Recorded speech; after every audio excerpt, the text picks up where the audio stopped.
Tenemos ya mensajes en nuestro canal de YouTube que tiene casi 4.000 mensajes. Tenemos mensajes que ya pasan de los 2, 3, 4, 5, 6, 7, 8, 9 millones de visualizaciones. Es algo increíble ver cómo Dios está despertando las conciencias de muchísimas personas en muchas partes del mundo, porque están realmente preocupadas, diciendo, ¿qué es lo que va a pasar? Yo ya digo, lo primero que les quiero pedir a todos ustedes es que mantengamos la calma, por favor.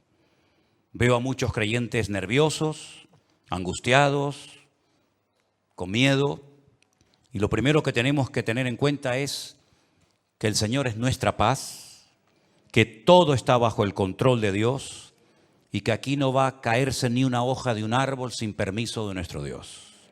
Así que mantengamos la calma, la serenidad, la paz y no dejemos que nada ni nadie nos perturbe. El Señor Jesucristo dice, en el mundo tendréis aflicción. Más claro agua, pero confiad, yo he vencido al mundo.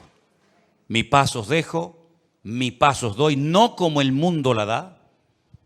La paz de Cristo es una paz que a menos que tú la tengas no te la puedo explicar con palabras. Y mira que sé explicar muchas cosas y el Señor me ha dado, pues yo creo que algo de sabiduría para explicar muchas cosas de su palabra. Pero explicarte lo que es la paz de Cristo, sinceramente me faltarían palabras para poder explicarte lo que es vivir en cualquier momento y circunstancia de la vida, bajo la enfermedad de un hijo, bajo la muerte de un ser querido, en momentos de guerra, en momentos de necesidad, de crisis matrimonial, problemas de toda índole, explicarte lo que es tener en esas circunstancias la paz de Cristo, prácticamente es imposible hacerlo con palabras, a menos que usted tenga esa paz morando en su corazón. Así que, hermanos, recordemos lo que dijo el Señor, quiénes somos: la luz del mundo y la sal de la tierra. Si me permiten la expresión, guardemos la compostura en todo momento. Porque ahora se nos van a presentar muchísimas oportunidades y ocasiones para dar testimonio y explicarle a la gente, si es que lo sabes, lo que está sucediendo y cómo va a terminar todo esto. Porque la Biblia no solamente te dice cómo va a empezar todo, cómo se va a desarrollar los acontecimientos, sino que además te dice cómo van a terminar los acontecimientos. Y lo que de entrada te puedo decir es que el mundo nunca más volverá a ser el mismo a partir del 7 de octubre. Nunca más Oriente Medio volverá a ser lo que fue. Europa nunca más volverá a ser lo que ha sido. El mundo espiritual ha cambiado radicalmente. Te lo voy a intentar explicar esta tarde. Porque todo lo que nosotros vemos que está sucediendo en este nivel, en esta dimensión de lo natural, es simplemente, como he dicho muchas veces, y lo repito, un reflejo del mundo espiritual. El mensaje de hoy yo lo he titulado ¿Palestina o Israel?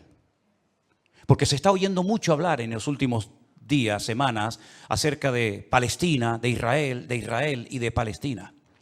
Y yo tengo que hacer un pequeño alto en el camino antes de entrar en lo que va a ser en sí el mensaje y decirte que no hay que ser ni judío, ni musulmán, ni creyente, ni cristiano, ni nada, para saber que nunca, jamás en la historia hubo un Estado llamado el Estado palestino. Nunca existió tal cosa, jamás. Te voy a decir de dónde viene y quién le puso ese nombre a ese territorio de Palestina. Antes de que los judíos llegaran a ese país y declararan el Estado judío de Israel, como se llama, en 1948, estaban los ingleses en aquel lugar. Después de la Primera Guerra Mundial se repartieron el mundo las naciones vencedoras. Y a Inglaterra le tocó lo que ellos llamaban en aquel tiempo Palestina. Así es que no sacaron de allí al pueblo palestino, porque nunca existió un país llamado o un pueblo llamado palestino, jamás. Entonces sería antes de los ingleses, pues tampoco, porque antes de los ingleses estaban los otomanos. Y sabéis que en ese país han estado todos, los omeyas, los árabes, los bizantinos, los hasmoneos, los griegos, los romanos, prácticamente todo el mundo ha estado por allí. Los cruzados con aquellas cruzadas, y decirles incluso que hasta el rey de España es el único rey del mundo que tiene el título de rey de Jerusalén, por si no lo sabían. Es decir, que por ese pequeño territorio, que es un cruce entre lo que se consideraba la Mesopotamia y Egipto o la salida al mar Mediterráneo, jamás ha habido un Estado palestino, nunca. No sé si en algún momento lo habrá, pero jamás en la historia ha existido tal cosa.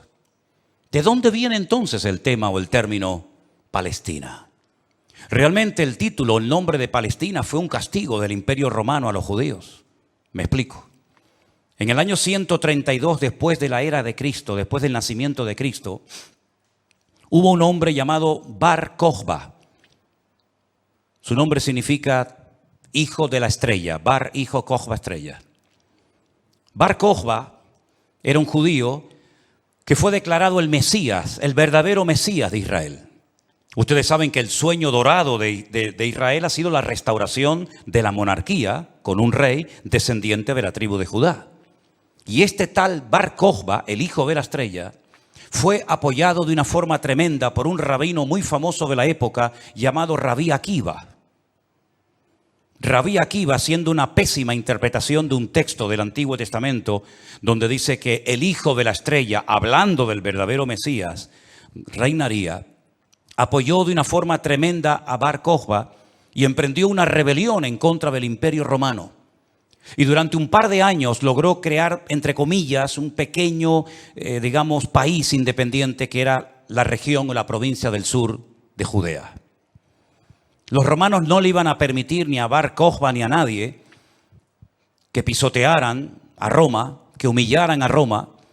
Y entonces emprendió una matanza, una guerra terrible contra este líder religioso político y lo desmenuzaron. En aquellas guerras se cuenta que murieron más de 580.000 judíos. Una barbaridad. 580.000 judíos perdieron la vida, incluido el Bar Kokhba este. ¿Por qué se produjo esta rebelión?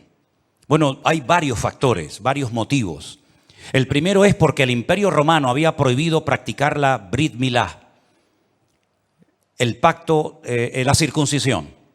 No se podían hacer circuncisiones en Israel y sabéis que eso es algo sagrado, incuestionable. No se negocia el circuncidar sí o no a un varón. Eso es algo que nadie cuestiona. Incluso los judíos ateos lo hacen con sus hijos. Todos lo hacen. Sean creyentes, practicantes o no. Y eso estaba prohibido. Estaba prohibido la celebración del Shabbat, el día de reposo para el pueblo de Israel en aquel tiempo. Estaba prohibido enseñar Torah, enseñar la ley de Moisés, celebrar las fiestas.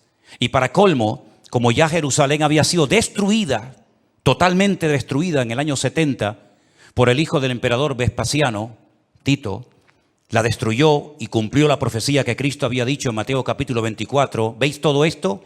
No quedará piedra sobre piedra que no sea destruida. En el año 70 se cumplió literalmente esa palabra profética que Cristo le había dicho a sus discípulos y que la encontramos en Mateo 24. Y la ciudad de Jerusalén fue destruida completamente, incluido lógicamente el templo. Los tesoros del templo, que eran incalculables, se llevaron a Roma. Y su padre, Vespasiano, construyó un templo, pero a la muerte, el famoso Coliseo romano, que todavía lo pueden visitar los que quieran. Y para hacer una conmemoración de esta victoria, entrando o muy cerca del Coliseo romano está el Arco del Triunfo de Tito, por donde les desfilaron las legiones romanas, humillando a los judíos que se los llevaban por miles y centenares a Roma para ser lanzados al circo romano, crucificados, etcétera, etcétera. No solamente ocurrió eso, sino que para más INRI, para más humillación, lo que hizo el emperador Adriano fue cambiarle el nombre a la ciudad de Jerusalén. Subió a lo alto de donde estaba el templo, que es el monte Moriah, donde actualmente está el Domo de la Roca, y al lado la mezquita famosa de Al-Aqsa. Y allí puso un templo a Júpiter, una de las divinidades más adoradas y queridas de Roma. Y le cambió el nombre de Jerusalén por Aelia Capitolina. Y ese fue el nombre que le pusieron. Esto fue una humillación tan grande que no pudieron soportar semejante humillación parte de la tribu de Judá que estaba todavía en aquel tiempo allí, que decidieron emprender una rebelión en contra de Roma. Y en el 132, este hombre, Bar Kokhba, se atrevió a plantarle cara al Imperio Romano y durante un par de años tuvo, digamos, éxito, pero finalmente fue despedazada y arrasada completamente ese país. El rabino que la apoyó, el rabí Akiva, lo llevaron a Cesarea la Marítima. Digo la Marítima porque sabéis que en los tiempos de la Biblia había dos ciudades que se llamaban Cesarea, Cesarea de Filipo al norte y Cesarea la Marítima al lado del mar Mediterráneo, y allí con peines de hierro al rojo vivo le arrancaron toda la piel y lo torturaron hasta la muerte a Rabí Akiva. Y ya se acabó cualquier otra posibilidad de rebelarse, de levantarse contra el Imperio Romano. Queda un pequeño reducto de judíos, digamos, rebeldes, pero bueno, ese es tema para otro día. Y entonces, para humillar más a ese país, para que nunca nadie pudiera recordar que un día hubo una ciudad llamada Jerusalén, que ahora se iba a llamar, ya hacía años que se llamaba Elia Capitolina, al país se le puso Filistea, tierra de filisteos. Y de ahí viene la palabra, el origen de la palabra Palestina. Fue un castigo de Roma a los judíos para que nunca más nadie pudiera echar de menos un país llamado Israel. Y esa es la historia del nombre Palestina. Y por allí, ya digo, han pasado todas las civilizaciones, culturas, religiones, imperios, cruzados, etcétera, etcétera. Pero nunca, a pesar de que Roma le puso a ese país Palestina o tierra de filisteos, jamás hubo un estado propio, gobernado, libre, independiente, llamado el Estado de Palestina. Jamás lo ha habido, nunca. Y no hay ni que ser cristiano para entender esto. Cualquier persona lo sabe perfectamente. Por lo tanto, cuando hace unos días un señor dijo que Jesús era palestino, yo le pediría a los que son de ese país que se pongan en contacto con su embajador o con su presidente y le corrijan a este señor, porque Palestina no existía en la época del Señor Jesús. Hay que decirle a este señor que Jesús era de la tribu de Judá. Su padre y su madre, que están sus árbol genealógico en la Biblia, Mateo capítulo 1, Lucas capítulo 3, eran descendientes de la tribu de Judá, que a su vez estaba entroncada con la casa real del rey David. ¿Y quién era David? Era de la tribu de Judá. Su papá se llamó Isaí. El padre de Isaí fue Obed. El padre de Obed fue Booz. Y Booz era el hijo de Rahab, que se casó con Salmón, que era del pueblo de Israel. Por lo tanto, Jesús era judío. Por eso lo circuncidaron a los 8 días.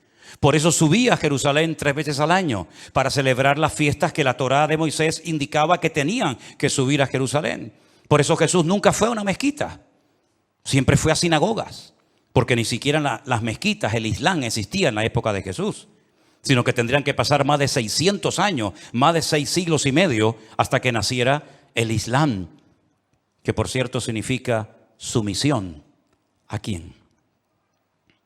Lo interesante es que el Señor Jesucristo, cuando es juzgado por sus enemigos, en este caso los romanos, el que lo sentencia a muerte, ordena poner encima de la cruz un título escrito en 3 lenguas: latín, griego y árabe. Si ustedes me dejan que siga, tienen un problema, porque he dicho un disparate y ustedes no han dicho nada. Y ustedes no tienen que permitir que yo ni nadie diga disparates en este púlpito. Eso es. Entonces corríjame cuando digo algo mal, no tengan miedo. El Poncio Pilato dijo de encima de su cruz tienen que poner un cartel en latín, el idioma de los romanos, en griego, la lengua internacional de la época, y en hebreo, que es el idioma que habla este pueblo, que diga Jesús Nazareno, rey de los judíos. No dijo rey de los palestinos, no dijo rey de los árabes, dijo rey de los judíos, que eran los que vivían allí. Porque dice Juan capítulo 1 que a los suyos vino y los suyos no le recibieron. Y los suyos eran judíos que estaban viviendo en aquel momento bajo la opresión, bajo el yugo del imperio más terrible que jamás ha existido y el más longevo, que fue el imperio de Roma. Así que de ahí viene todo esto del nombre Palestina y filisteos y todo esto, queridos hermanos. Pero nunca, repito, ha existido un Estado palestino. Cuando en 1948 las Naciones Unidas decidieron partir el país en dos, Israel dijo, estamos de acuerdo. Si los árabes que en ese momento habitaban en ese país, que la mayoría eran de origen jordano, el país que estaba al lado, porque no sé si saben que, por ejemplo, la explanada de las mezquitas arriba, en el monte Moriat, en el monte de Moriat, eso está bajo protectorado de Jordania. Y cuando tú ves a los ancianos caminando por las calles de la ciudad vieja de Jerusalén, la mayoría de ellos llevan un pañuelo de cuadraditos blancos y rojos, que es el pañuelo de Jordania. Porque Palestina no representa a nadie, sino ellos eran de origen jordano, ¿verdad?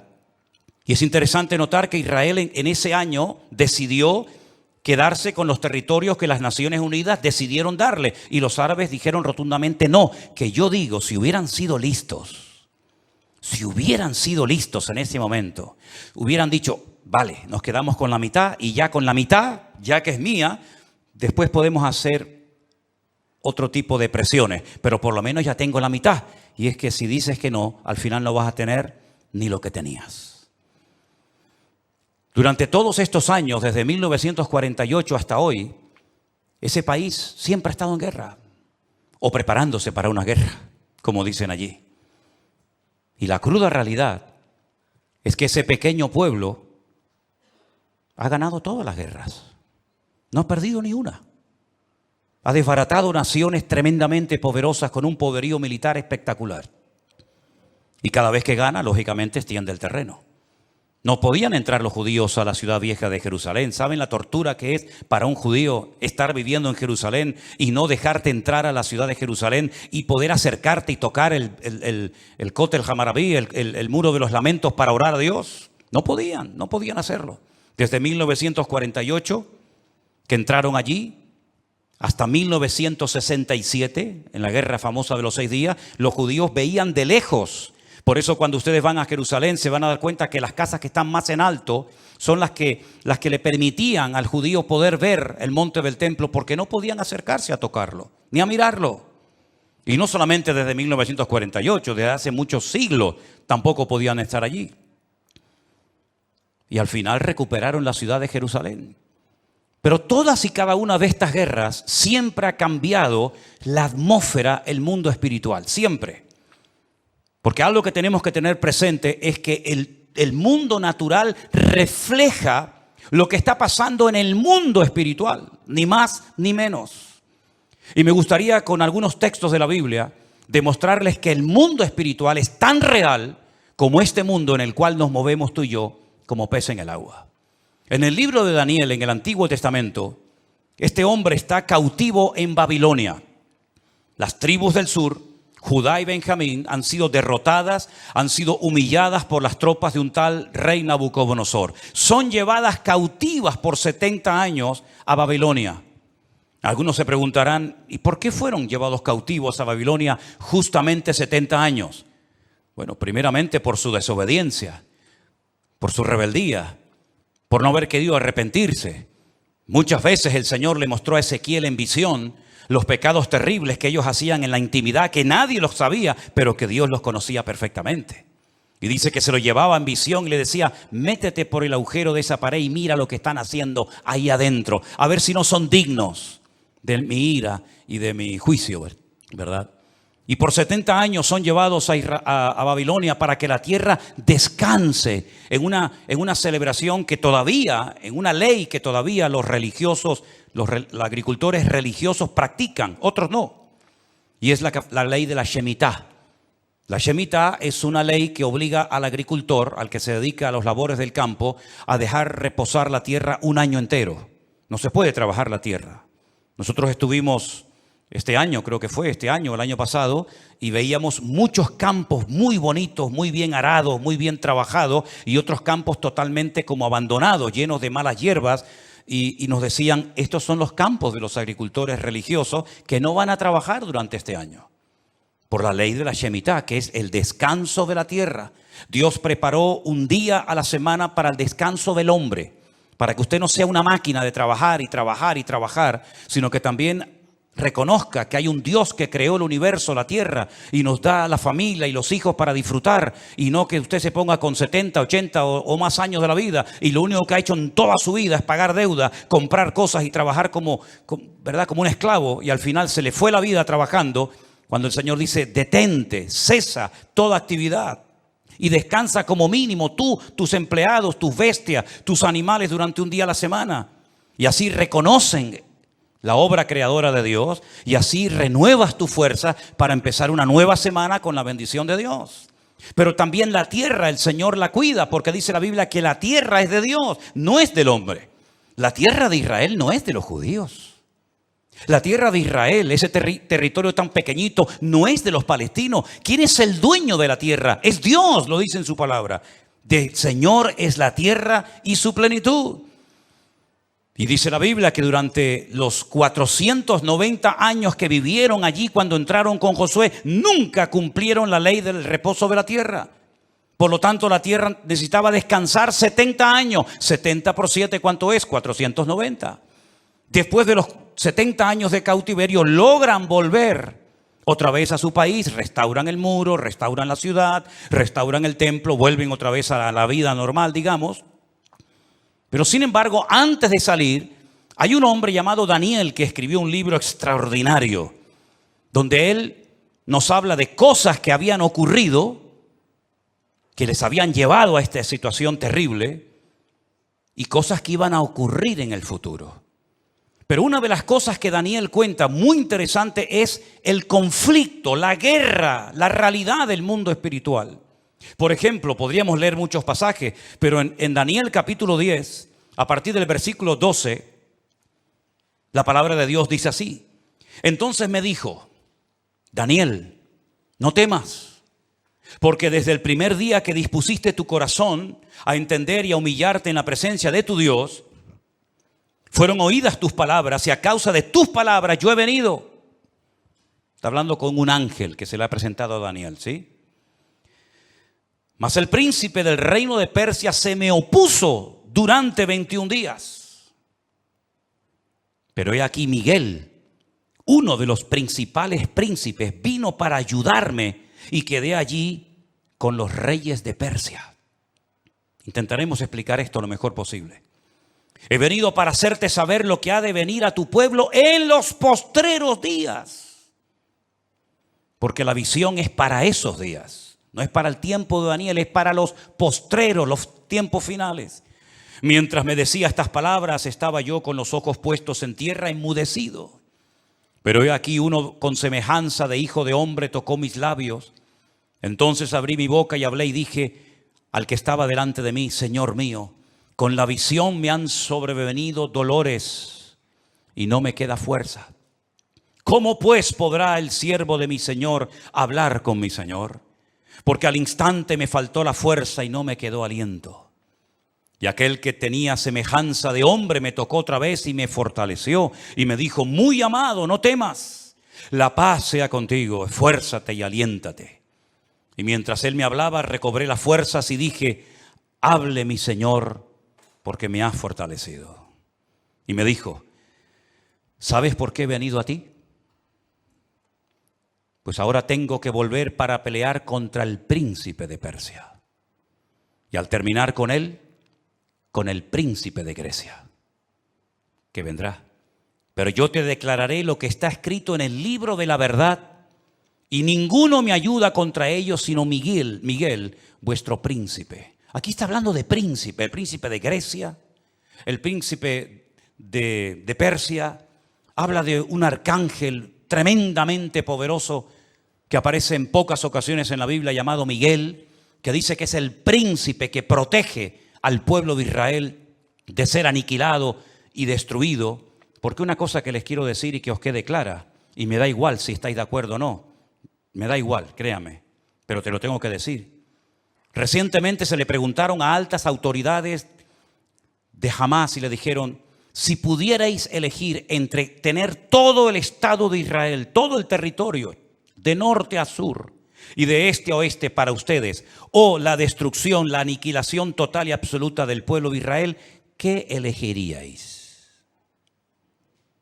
¿Sabe la respuesta, no? Preferimos que no exista ni un solo judío sobre la faz de la tierra antes de quedarnos con todo su territorio. Porque no es que quieren quedarse con todo el territorio, es que quieren arrojar al mar o al desierto para que muera toda la población de Israel, que en este momento está alrededor de unos 15 millones de personas más o menos repartidas en varias naciones de la tierra. ¿Quién puede negociar con alguien que te quiere matar? ¿Quién puede negociar con alguien que viola a tus hijos y los quema delante de tu presencia? ¿Quién puede negociar con alguien que le abre el vientre a una mujer embarazada y le saca a su hijo que aún está con vida? ¿Quién puede negociar con alguien que te odia y que el sueño de su vida es destruirte a ti y a toda tu descendencia? ¿Quién puede negociar con semejantes salvajes? Fijaros que ya no digo animales, como decía hasta el otro día, porque no quiero ofender a los animales. Pero aquí encontramos una realidad espiritual. Daniel estaba orando, estaba ayunando por 21 días, 3 semanas seguidas, y la respuesta a su oración no venía la respuesta a su oración. Y finalmente se le presenta un ángel y le dice: desde el primer día que te pusiste a orar, tu oración llegó a la presencia de Dios. Y entonces, ¿por qué no vino la respuesta? Porque el príncipe de Persia se me oponía. Había interferencias, por decirlo de alguna manera, en el mundo espiritual. ¿Quién es el príncipe de Persia? Un poder espiritual, un príncipe de las tinieblas que no quería que Daniel recibiera la revelación y la información de lo que le iba a pasar a su pueblo a corto y a largo plazo. Y con esto coincide lo que se ha leído esta tarde desde este mismo púlpito, la famosa armadura del cristiano en Efesios capítulo 6. Donde el apóstol Pablo dice: nuestra lucha ahora como creyente no es contra sangre y contra carne, no. Esa ya no es nuestra batalla, esa ya no es nuestra lucha. Nuestra lucha, que existe y es real, es contra principados y contra potestades, contra los gobernadores de las tinieblas, contra huestes espirituales de maldad en las regiones celestes. Y por eso Pablo describe la armadura del soldado romano, pero dándole como una aplicación para que el cristiano pueda vivir en todo momento bien armado, bien preparado, bien listo para poder enfrentar ese conflicto espiritual que todo creyente sabe perfectamente que está librando. Fijaros que las últimas palabras del apóstol Pablo cuando escribe a Timoteo le dice: he peleado la buena batalla. No ha sido fácil llegar hasta la meta, Me han torturado, me han apedreado, me han puesto en la cárcel, etcétera, etcétera. Y he peleado la buena batalla y he acabado la carrera. A Timoteo, cuando está pasando un momento de desánimo, de caído en su espíritu por las presiones y las luchas que está llevando a cabo en la iglesia que está pastoreando en Éfeso, le dice: pelea la buena batalla, echa mano de la vida eterna, sufre penalidades como buen soldado de Jesucristo. Yo sé que por ahí se ha predicado un evangelio aguado, un evangelio donde ven a Cristo y todos los problemas se te van a solucionar. No es verdad. Dios te va a dar gracia, paz y fortaleza en medio de los problemas. Pero muchos problemas no van a desaparecer por el hecho de que ahora usted se ha convertido a Cristo. Si le han predicado otra cosa, no es mi problema, pero sí es mi responsabilidad decirle que la vida no es fácil ni para el ateo ni para el creyente. Y dice la Biblia que cuando sale el sol calienta buenos y calienta malos. Y cuando hay guerras mueren buenos y mueren malos. Y cuando hay un naufragio mueren cristianos y mueren ateos. Y cuando hay un atentado, cuando hay un terremoto o cuando hay un tsunami, mueren cristianos, mueren blancos, mueren ricos, mueren todos. Porque es parte de la vida. Pero en medio de las tormentas y sufrimientos de la vida, nosotros sabemos que el Señor está a nuestro lado. Y eso es lo que nos da la fuerza para decir: Dios está conmigo porque yo sé en quién he creído.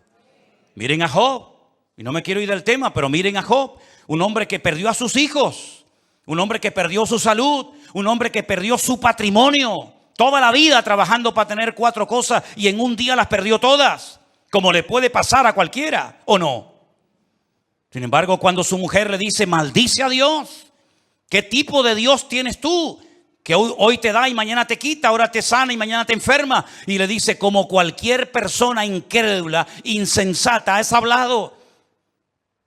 Yo sé en quién he creído y aunque Dios me mate, Yo lo voy a seguir adorando porque yo sé que mi Redentor está vivo.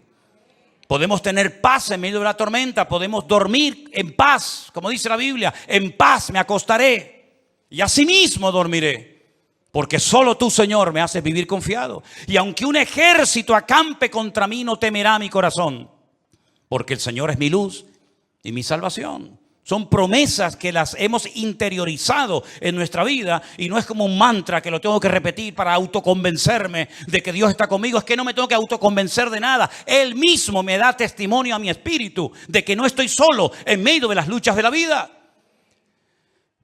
Y el pueblo de Israel no es que sea el mejor pueblo del mundo, Yo no estoy aquí para hacer, digamos, una disertación a favor de unos que son muy buenos y otros que son muy malos. Yo no estoy aquí representando a nadie. Yo solamente represento a mi Dios. Y mi Dios no se casa con nadie. Y mi Dios ama a todo el mundo por igual. Y mi Dios no hace acepción de personas. Y todos los seres humanos, me da igual son palestinos, o son judíos, o son canarios, o son latinos, o de donde sea. Todos los seres humanos tenemos que arrepentirnos delante de nuestro Dios por nuestros pecados. Y aquí no hay ni buenos ni malos, sino que aquí cada uno tiene que ser consciente de que no hay justo ni aun uno delante de la presencia del Señor. El mismo Señor Jesucristo, y hoy lo leía en el Evangelio de Mateo, le decía a los judíos: si no os arrepentís, todos pereceréis igualmente. Por lo tanto, mis queridos hermanos, lo importante es saber que estamos en una guerra espiritual porque estamos a punto, y lo vamos a ver, que todo va a cambiar. La película que hemos vivido hasta el día de hoy, nuestra vida ha sido como una especie de película con diferentes actores, diferentes escenarios, ¿verdad? El escenario va a cambiar completamente. Los actores van a cambiar. El guión va a cambiar. Y cuando está a punto de producirse un cambio en el mundo significativo que afecta a miles y a millones de personas, hay siempre guerra en el mundo espiritual. Miren cuando Cristo nació, la guerra espiritual que hubo. Comenzaron a asesinar niños, ¿verdad? Comenzaron una serie de revoluciones porque cada vez que va a haber un cambio que va a afectar la economía, la política, la vida social, etcétera, siempre hay un conflicto espiritual tremendo. Daniel estaba orando porque quedaba pocos años, poco tiempo. Probablemente estaba por el año 68, máximo al 69 de la liberación, ¿verdad?, del pueblo. Y Daniel estaba no preocupado, pero sí indagando, leyendo las escrituras, orando y ayunando, porque sabía que se avecinaba, se oteaba en el horizonte un cambio tremendamente significativo. Miles de personas por fin iban a poder volver otra vez a su país. Iba a haber una masa de gente que iba a ir de un lugar a otro. Y esos cambios, hermano, no se producen por casualidad. Esto que estamos viendo, que ayer llegaron 1000 al Hierro, el otro día 600 a Lanzarote, el otro día no sé cuántos al Hierro, todo eso no es producto de la casualidad. Satanás está cambiando la escena mundial. Y lo vamos a notar en pocos días, en pocas semanas. Esto va a ser completamente diferente. Y los que tengamos la oportunidad y el privilegio de volver a Israel, porque vamos a volver a Israel, no nos vamos a encontrar al Israel que hemos conocido por más de 20 años. Nos vamos a encontrar a la gente de una forma diferente, una actitud diferente, una atmósfera completamente diferente, porque estamos en una guerra espiritual tremenda. Cuando se lee la famosa armadura del cristiano, se enfatiza mucho que la espada es la palabra de Dios, el yelmo o el casco del soldado representa la salvación, el escudo representa la fe. Pero si ustedes prestan atención a esa armadura de la cual Pablo nos está hablando aquí en Efesios capítulo 6, lo primero que él hace cuando escribe la carta es orar para que los ojos de vuestro entendimiento sean alumbrados y tengáis espíritu de sabiduría y de revelación en el conocimiento de Él. Pablo dice que a los incrédulos Satanás les cegó el entendimiento. Y uno dice, ¿cómo? ¿Cómo es posible que gente tan inteligente, capaz de hacer cosas tremendas, cuando le hablas de la Biblia no se enteran de nada? Son como ciegos, como analfabetos espiritualmente hablando. Capaz que el tipo es un matemático, un científico espectacular, pero cuando le hablas de las cosas del reino, de las cosas espirituales, dice que para él son locura, no las entiende. Yo incluso he hablado con muchísimos rabinos judíos que se saben libros de memoria de la Biblia y les he hablado, por ejemplo, de Daniel y me dicen literalmente, no entiendo lo que estoy leyendo. No lo entiendo. Y uno se queda sorprendido porque se cumple lo que dijo Isaías. Dale esto al que sabe leer y te dirá, no lo entiendo. Y Pablo dice que esta armadura representa la verdad, la justicia, la paz, la fe, la salvación y la palabra de Dios. Fíjate qué palabras tan interesantes. Dice que ceñid vuestros lomos con la verdad, con la coraza de justicia, calzados los pies con el apresto del evangelio de la paz, coger el escudo de la fe, tomad el yelmo de la salvación y la espada del Espíritu, que es la palabra de Dios. Estas 6 cosas, estos 6 elementos están en el punto de mira de Satanás para arrancarlos de nuestra sociedad de un plumazo. Quiere cambiar la verdad en mentira y convertir la mentira en verdad. Si no, sal por la calle hoy en día y pregunta cosas que tienen que ver ya no con la fe, sino con el sentido común. Y te vas a dar cuenta que hay gente que cree en mentiras creyendo 100% que son grandes verdades. Y las grandes verdades las cuestionan y las echan a un lado porque dicen, eso no es verdad, eso es mentira. Esa es una de las estrategias del diablo, bombardear, dinamitar las escuelas, las universidades, incluso también, como no, las iglesias, la familia, los gobiernos, la política, el arte, la pintura, la literatura, todo, para que al final la sociedad siga creyendo más en las mentiras que en las verdades. ¿Quién enseñó que para ir al cielo hay que explotarse? Es una gran mentira. Pero 1.000 millones creen que es una gran verdad. Aquí vino hace poco una persona que me decía, ¿cómo es posible que ustedes crean que la tierra es redonda si la tierra es plana? Yo decía, pero ¿me está hablando en serio este hombre? Quiere quitar la verdad y convertirla en mentira. La justicia la quiere convertir en injusticia. De hecho, muchas veces hay más sentido común, más sentido de la justicia en la calle, en la sociedad, hablando en una cafetería o en un bar, que cuando ves un acto supuestamente de justicia, que es una tremenda injusticia. Cuando a una persona se le meten en su hogar y no los puedes echar porque no tienen dónde vivir. Y no les puedes cortar la luz y el agua porque es un delito si le corto a un ocupa en mi casa la luz y el agua. Y han convertido la justicia en injusticia. Ya no tiene derechos el propietario, ahora tiene derechos el que usurpa la propiedad ajena. ¿Eso es una justicia? ¿Eso es justicia? Quiere cambiar la paz en guerra, cosa que sabe hacer perfectamente. La fe en incredulidad, la salvación en muerte y en desesperación eterna, y la palabra de Dios por cualquier cuento que cuenten por ahí, dándole más credibilidad a las mentiras que al libro eterno llamado Biblia o palabra de Dios. ¿Qué te parece? Estamos viviendo en tiempos peligrosos porque dice Daniel capítulo 7 verso 2 que los vientos han comenzado a soplar en el gran mar. Miren ese versículo. Daniel dijo, miraba yo en mi visión de noche y he aquí que los 4 vientos del cielo combatían en el gran mar. En la Biblia, el gran mar es el mar Mediterráneo. Es el mar que toca muchos países europeos y también del norte de África. ¿Y de dónde se levantará un personaje siniestro que tendrá un poder tremendo? Económicamente hablando, políticamente hablando, económicamente hablando, del antiguo territorio que ocupaba el reino de Roma. Todo lo que es el norte de África, parte de Oriente Medio y todo lo que es Europa, hasta lo que se conoce como finis terrae, el fin de la tierra para los romanos hace 2000 años.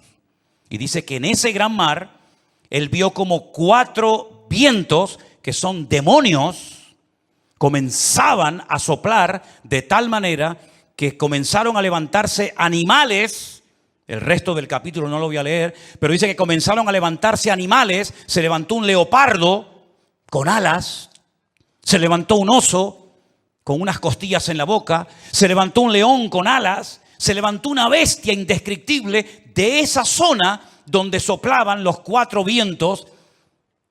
Y comenzaron a levantarse esos animales que representaban imperios, poderes políticos que iban a afectar la vida de miles y de millones de personas a lo largo de la historia. ¿Cómo podía saber ese hombre cuando todavía no existían ni los medos persas, ni los griegos, ni los romanos, que se iban a levantar esos imperios siglos antes de antelación? Es que la Biblia se anticipa en el tiempo y en el espacio, demostrando que Dios es un Dios veraz y que siempre sabe lo que va a suceder porque Él controla la historia. ¿Cuántos dicen amén? Y vemos varios vientos en la Biblia. No tengo tiempo para extenderme en todo esto, pero ¿cuál fue el viento que destruyó la barca de Pablo o el barco de Pablo? ¿Cuál fue el viento ese? Es el viento que golpeó contra un creyente, contra un representante del cuerpo de Cristo, el Euroclidón. El Euroclidón destrozó la nave de Pablo y Pablo tuvo que ir a tierra a calentarse y a salvar la vida. Ese viento soplará. Son nombres de la mitología griega. El Aquilón, el Austro. Son vientos que se mencionan, por ejemplo, en el libro del Cantar de los Cantares. Métanse y estudien las direcciones de estos vientos. Generalmente los vientos, depende del viento, suelen ir en una misma dirección, pero llegará un momento en el que se producirá como una especie de huracán, ¿verdad? Donde hay vientos de norte, de sur, de este, de oeste, y es imposible navegar de esa manera. Es imposible navegar con 4 o 5 vientos diferentes. Y eso es lo que va a pasar en los últimos tiempos. Representa la lucha del mundo espiritual con nombres de vientos, que aparecen en la Biblia. Y esos vientos se van a llevar a cabo en una zona geográfica en la que tú y yo también vivimos. Y por eso Europa va a ser afectada grandemente en los últimos tiempos. ¿Qué es lo que hay detrás de todo esto? No es una lucha de unos contra otros simplemente. Es una lucha de Satanás contra Dios y su palabra. Ni más ni menos. ¿Quién puede más? ¿Alá o el Dios de ustedes? ¿Quién puede más? ¿El Corán o vuestra Biblia o Torá? Es una lucha de tipo espiritual. Y si no estamos velando y orando, no vamos a saber cómo comportarnos, cómo actuar en este tiempo. Porque algo muy importante, que lo vamos a ver ahora en un momento en la pantalla, es cómo Satanás a lo largo de la historia, como una especie de camaleón, si me permiten, ha ido adaptándose a los tiempos, a las culturas, a las tradiciones, y de esa manera ha ido preparando el escenario para esta escena final que tenemos en el horizonte. Todavía la guerra fuerte que nos habla Ezequiel 38 y 39 aún no ha empezado. No es esta que estamos viendo ahora. Todavía viene otra peor, para que lo sepan. Cuando Gog, príncipe de Mesec y Tubal, vienen del norte con 200 millones de soldados para destruir al pueblo de Israel. Porque de esta Israel volverá a salir con muchas pérdidas humanas, con mucha sangre derramada, pero aún viene la peor, que la Biblia dice en qué momento se va a producir, qué naciones van a intervenir, por dónde van a atacar, cómo va a terminar, cuánto va a durar, etcétera, etcétera. Pero tengo una lista que se la voy a poner ahí en la pantalla. Espero que estas características del diablo de los últimos tiempos las tengan en cuenta, porque esta es la forma como Satanás ha decidido actuar en nuestra generación. Primero, lograr los objetivos deshumanizando a la humanidad. Eso ya es una realidad entre nosotros. El objetivo, lo que se pretende alcanzar, está por encima de cualquier precio de vida humana. Si mueren 1000, da igual, traemos otros 1000. Si son 10.000, traemos otros 10.000. Es como cuando los romanos estaban al pie de la montaña de Masada ¿Se acuerdan en Masada, en el desierto de Judea? Dice la Biblia que había arriba en Masada un reducto de judíos que no querían rendirse. Ellos rodearon la muralla de Masada y comenzaron durante años y años y años a echar tierra para construir una rampa que todavía se puede ver. Y por esa rampa subieron ¿cómo se llama? El aparato ese de madera grande. Ahora ya lo diré. 4 años preparando esa rampa para poder subir arriba.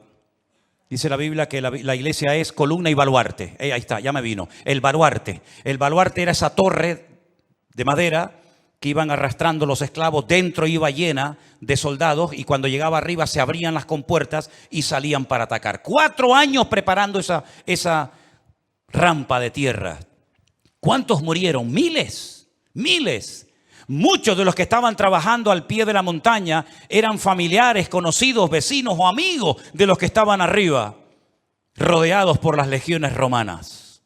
Hay una película de Peter O'Toole que se llama Masada. Véanla para que vean la historia. Qué interesante.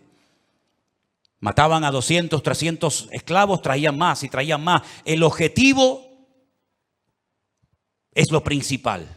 No importa cuántos mueran para alcanzar el objetivo. Esa es una estrategia del diablo que le está saliendo de maravilla. Y es la misma estrategia que están utilizando estas personas hoy en día.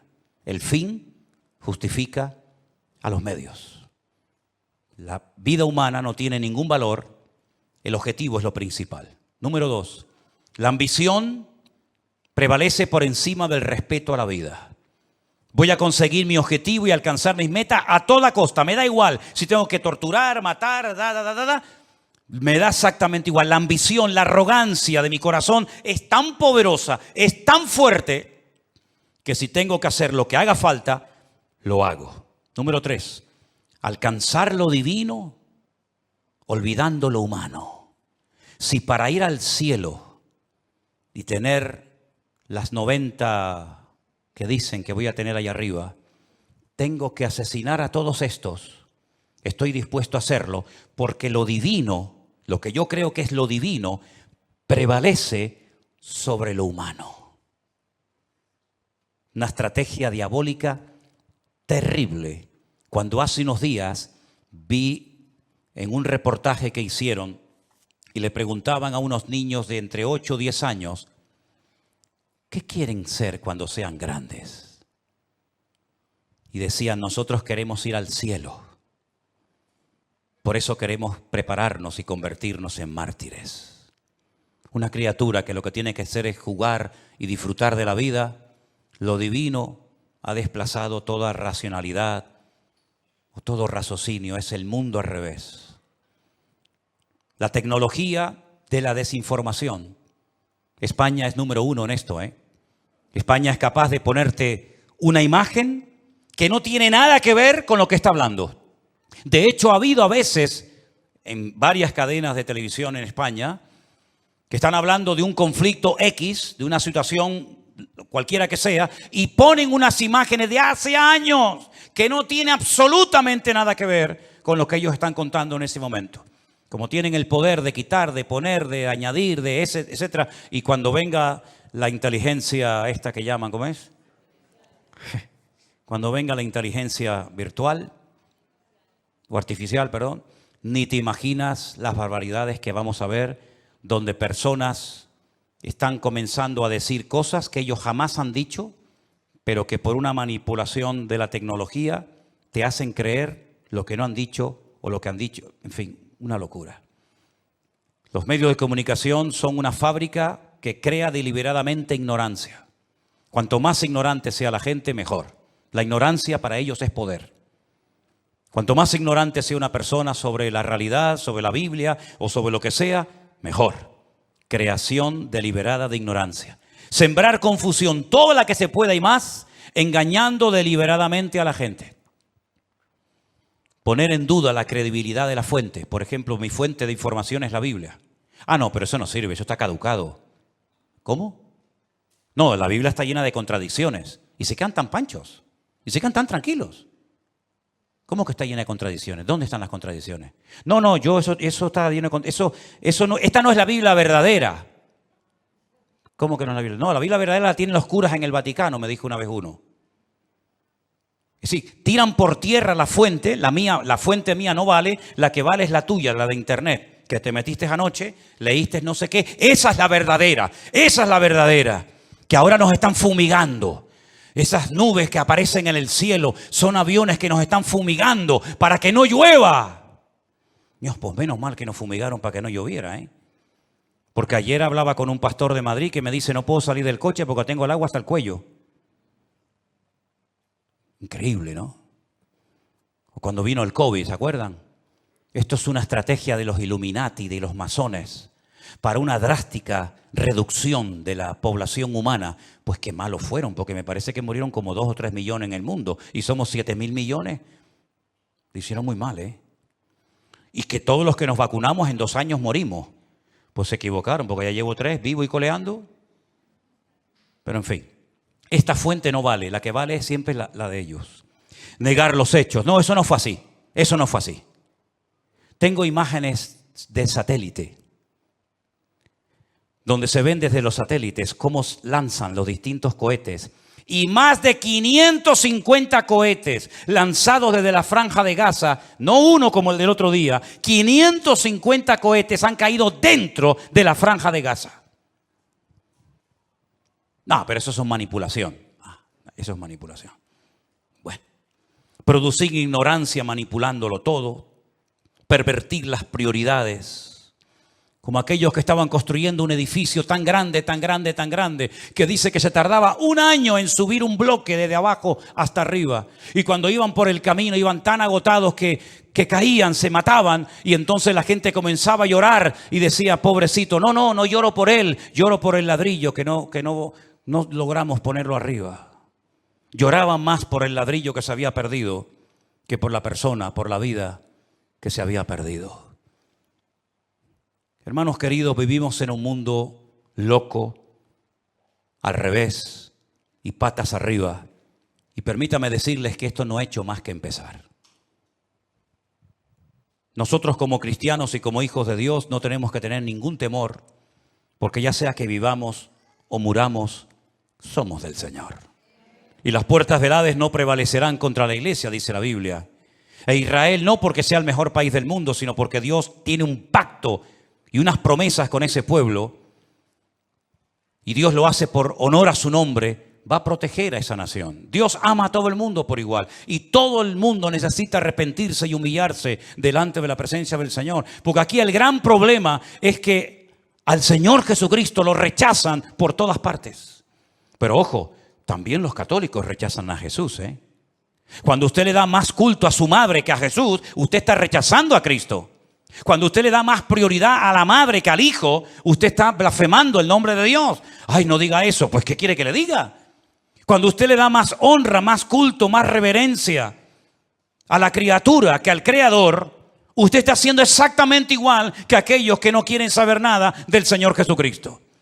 Porque el Señor Jesucristo dijo, separados de mí, nada podéis hacer. ¿Tú crees que lo que tú has conseguido en la vida a Dios le impresiona?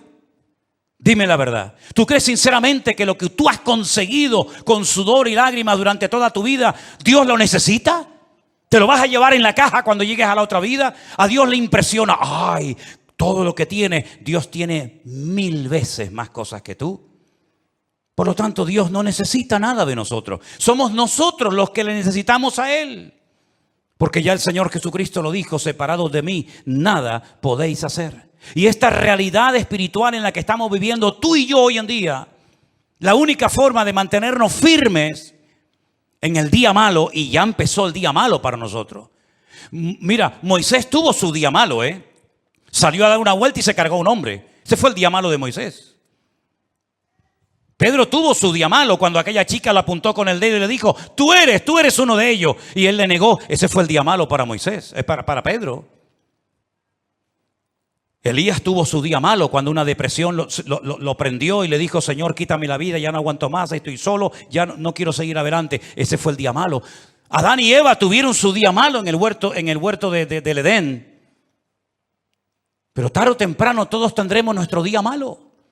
Y dice la Biblia, para que habiendo acabado todo, estar firmes. Y la única manera de poder estar firme y no caer en depresión, en desánimo y en tantas cosas que se hacen, es poniendo la mirada y la confianza solamente en nuestro Dios. Yo por eso he aguantado más de 40 años como cristiano. Porque los cristianos me han dado muy buen ejemplo y me han ayudado mucho. Pero los peores ejemplos que me han dado la gente en esta vida justamente también han sido los que se llaman cristianos. Y en las iglesias he sido muy bendecido y muy bien tratado, pero también he sido muy cuestionado y criticado. Pero ¿saben qué? Yo no me convertí a ustedes. A mí no me cambió la vida ningún pastor, ningún reverendo, ninguna iglesia. No, a mí me cambió la vida mi Señor Jesucristo. Y cuando ponemos nuestra mirada en los hombres nos llevamos grandes desilusiones en la vida. Pero cuando ponemos nuestra mirada en el Señor jamás caeremos. Porque siempre tendremos su presencia y su bendición en nuestras vidas. Asegúrate de tenerlo a Él siempre presente en tu vida. Asegúrate de empezar el día, de vivir el día con Él. Parece mentira, ya estamos a finales de octubre, ¿eh?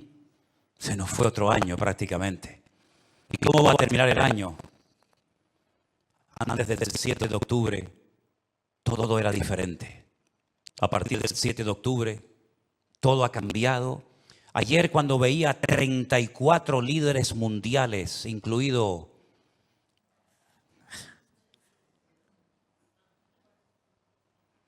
¿Saben qué les digo, no? Cuando yo veía 34 líderes mundiales... Y allí estaba don Peter Sánchez. Yo decía, en estos 34 que están aquí, mira que los miré de arriba abajo, de izquierda a derecha, ¿estará ya el anticristo? ¿Estará ya el anticristo? Porque el mundo está clamando por alguien que venga y solucione todo. Da igual si es musulmán, judío, creyente, ateo, de derechas o de izquierda, el mundo está clamando a grito. Y de hecho, este señor que vive en Roma dijo hace algún tiempo: lo que el mundo necesita es un líder, uno solo, con todo el poder para que gobierne. Y tuvo razón, el mundo verá a ese líder y el primero que lo van a apoyar van a ser ellos. Y yo me preguntaba, ya digo, ayer en esa reunión de 34 líderes mundiales, ¿estará aquí en medio de ellos este personaje siniestro? Porque esto se tiene que arreglar de alguna manera.